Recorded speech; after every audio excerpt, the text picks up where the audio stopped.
back up the common. It's a bit blustery again, but I'm in a little shaded bit, so hopefully it'll not be too bad. I want to talk about contact centres, but in particular repeat contact.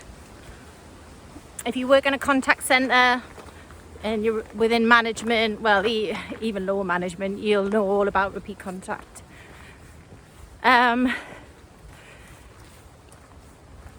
So I purchased my iPhone from Apple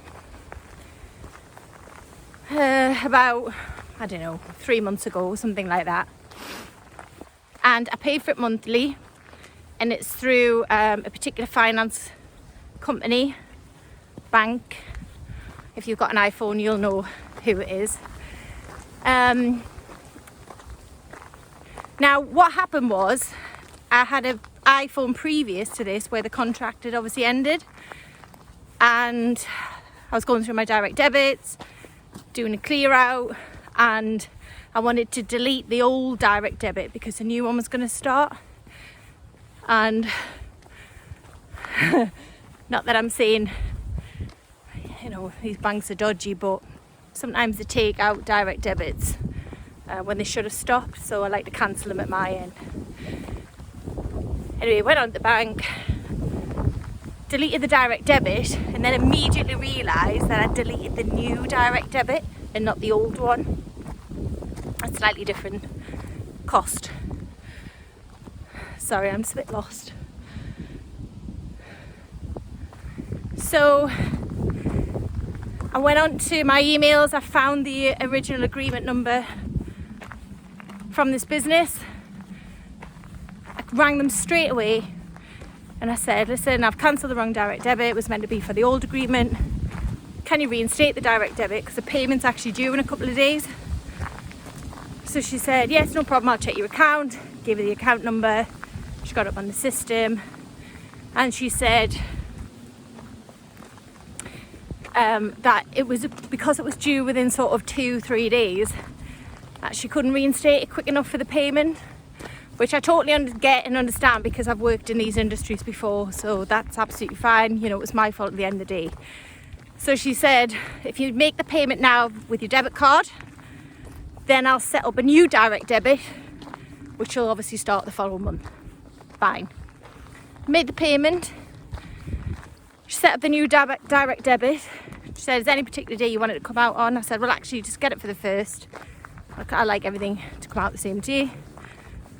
So she said, right, that's fine. Set from the 1st.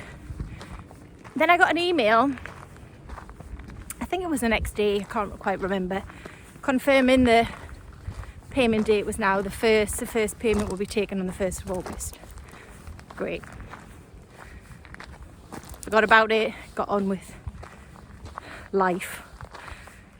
About, I would say, a week and a half later, I got a letter through the post from the company saying that they tried to take the money from my bank and they couldn't take it because the direct debit had been cancelled, so now my account was in arrears. I thought, well, that's strange because I made the payment over the phone and we changed direct debit, it's not even due till the 1st. So found the number, rang back, repeat contact 2. So I calls her back, speaks to a guy, explained everything that had happened. He said, yes, I can see on the system and I can see that you changed the date and the payment is due on the 1st of August. I said, well, yep, that's what I thought. And I got an email, I had the email in front of us confirming the date of the 1st of August. So he said, it's just an automated email that's generated because you cancelled it just a couple of days before. It's automatically being sent out. So I thought, well, okay, let's go with it, you know, kind of makes sense. She said, just ignore it. It's absolutely fine. Everything's fine. Brilliant. So 1st of August comes round. I didn't check my bank to see if everything came out. I just assume everything does. You know, whether rightly or wrongly, surely as a customer you shouldn't have to check each month whether your payments have come out or not. Then a few days later, I was actually in the Lake District with my friends. It was a Friday night. I got a text message from this company saying that the direct debit had been cancelled, and I was now, I can't remember exactly what the text said, basically saying that my account's in arrears, I needed to phone them immediately or it's going to affect my credit rate and blah blah blah. So obviously I'm in the Lake District, I'm on holiday with my friends, I'm not going to ring them then. So I waited till I got back on the Monday, rang the contact centre again, repeat contact number 3. So I called them back and I explained everything to the guy on the phone again. He said, I'm going to sort everything out for you, I'm going to fix it all this palaver. Brilliant. So he starts sort of looking into the account and he comes back and he said, there's no direct debit set up. I said, well, you can see that I rang, you know, I'm just going through the same situation again with them, everything that's happened. And he's going, yeah, I can see. And I can see it was due to come out on the 1st of August, but it was cancelled. No, it was cancelled prior to the 1st of August. The first girl who I spoke to, she changed it, set a new one up because I'd cancelled the wrong one. She took the payment over the phone, rang back again. When I got the letter, the guy confirmed it. You know, basically just going through the same scenario with him, like everything that's gone on over and over again. Absolutely ridiculous. So then he goes, right, I'm going to set the direct debit up now. Right. So he sets it up. And then he says, can I take the payment? I'll take the payment now over the phone, because of course now I am in arrears because the direct debit didn't come out. So I gave him the debit card details for the payment, and he said, oh, the machine won't accept those types of cards. This is after he's tried to put the payment through, it obviously didn't go through. So he said the payment won't go through because the system only, this particular system only accepts certain cards. I said, it's a Lloyd's debit card. Like, your system will take a Lloyd's debit card. And when I phoned months ago, 2 months back, when I cancelled the first direct debit, that's the same card that I made the payment with, because it's a card that, well, it's my main bank account. He says, no, you didn't make it with that card. I said, well, I did, because it's the only card I would make it with. Well, you couldn't have. Well, I did. You know, I mean, I'm having this argument with this guy on the phone. He's telling me that I'm wrong and that I didn't pay with that card. I said, well, you must have confirmation of the payment. He says, well, yeah, I do. He says, it normally gives you the 4 digits at the end. I said, right, well, what are the 4 digits? Because it'll match this card. So then he's on his system again. Then he goes, there's no digits there.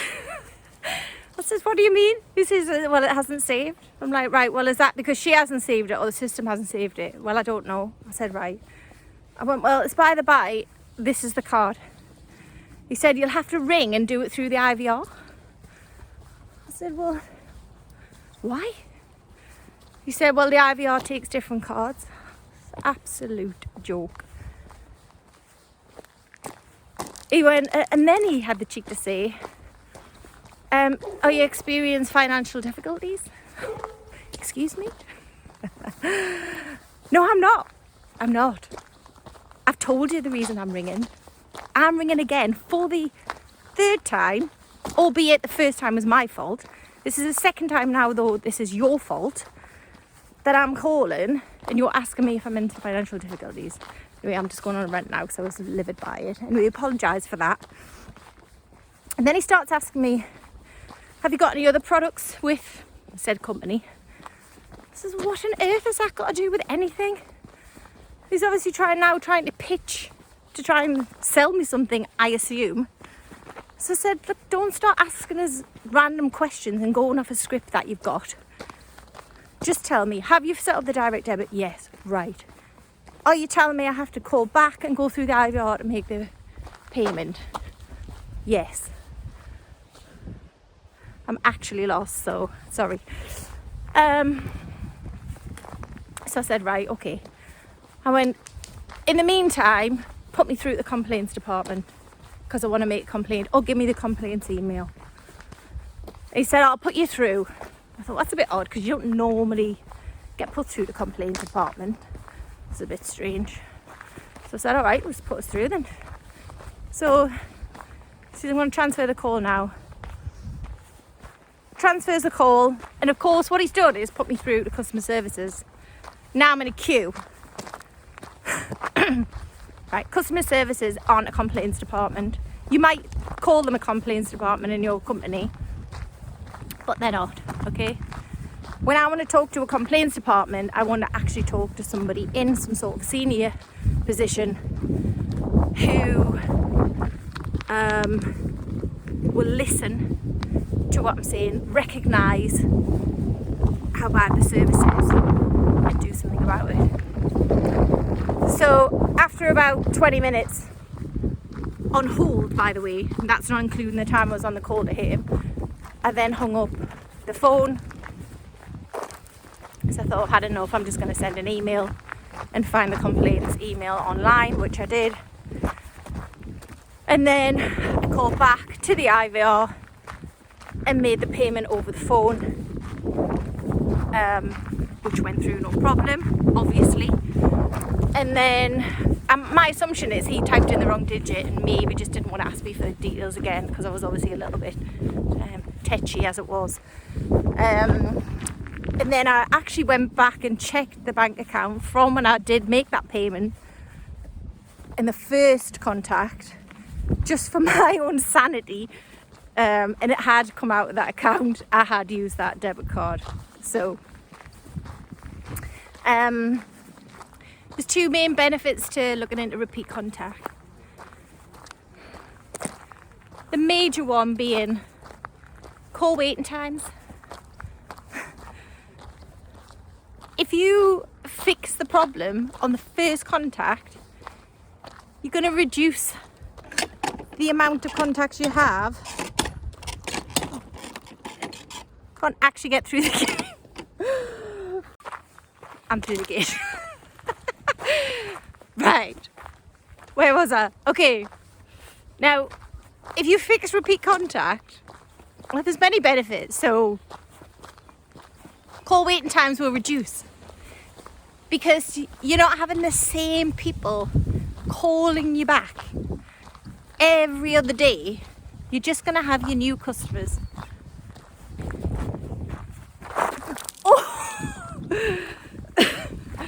You're also going to improve your customer satisfaction score, net promoter score, whatever metric you use as a business.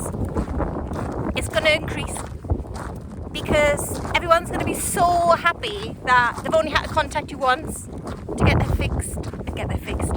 their issue fixed. Now, I used to work with a guy called Dave Manning, who's he was a mentor, absolutely great guy, and he always said about everything is answer the phone, answer the question. That's all you need to do. Answer the phone, answer the question. You do those two things and all of your stats will improve. Your customer experience will improve. Customers will be shouting about you, they'll be recommending you, you'll get new business. It's all a big knock-on effect. If you get those things right in the first place, customers should not have to continuously ring back for the same thing over and over again. And if they are, then you've either got a broken process or you've got agent issues which need to be addressed. I am off now to find my car. I have absolutely no idea where I am now. So yeah, hopefully catch us all in a couple of days. Bye.